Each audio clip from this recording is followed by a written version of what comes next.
Well, with the right equipment, you can transform any space that you're photographing in into a photo studio with the LS Photography Light Tent. Let's check it out.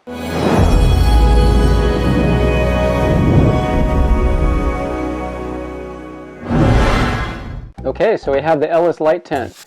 For photographing food is what I use it for. I've been photographing for DoorDash, and this has really made my job a lot easier. Not to make this too long of a video, I just want to go over pros and cons of the LS Light Tent. First of all, very quick setup. There's no really moving parts or anything. It's all put together with Velcro. You just lay it down on the floor, open it all up, and then just one by one put the Velcro sides together and it stays. So as long as you have it set on a solid platform, this thing will set up real quick and easy. It takes me about 30 seconds to set up. I really like the brightness of the lights in here. So you have an LED light panel that goes on the ceiling, and what's cool about that as well is that it stores within the panel. It's in here. So you can see this thin profile. Really bright lights. It illuminates my product fantastically from above. It comes with 4 different backdrops, so if you wanted to kind of change the mood of what you're photographing, you can do that real easily. This is very lightweight, very easy to take with you. It comes with a carrying handle up here. Folds up, very slim profile, so easy to take with you, easy to pack in your car. The inside of the cube, all 6 interior sides, including the front side, has reflective silver paneling on it, so that helps increase the light.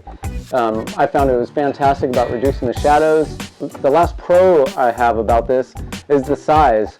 I was photographing food with a light tent that was probably, I think it was about 21 inches cubed. You know, each side was 21 inches.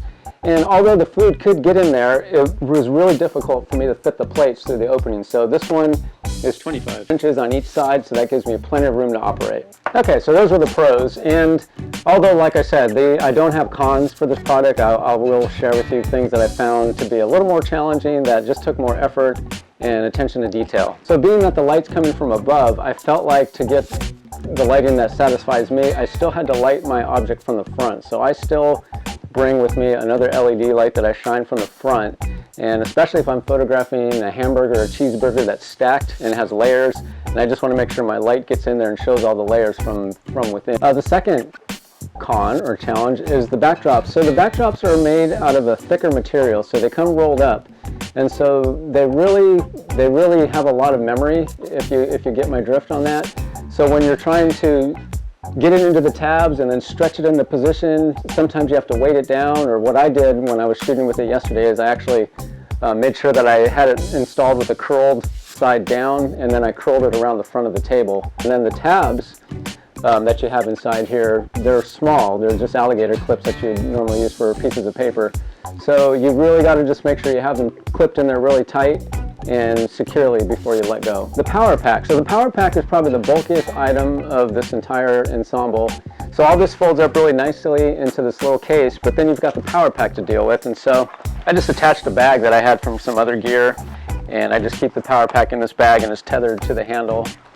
And so, like I said, not a big deal, not a deal breaker, but again, it's some more bulk, and it's something that I do have to be careful when I'm throwing it in my car. I don't want to break it. So I would say this is definitely worth the money that I paid for it. I didn't pay a ton, and for the use that I got and for the time that it saves me on the job, it's well worth the effort. I hope this is a helpful review for you. Hopefully it's something that'll maybe take some of the guesswork, so you can either purchase this or not purchase this, depending on what your needs are.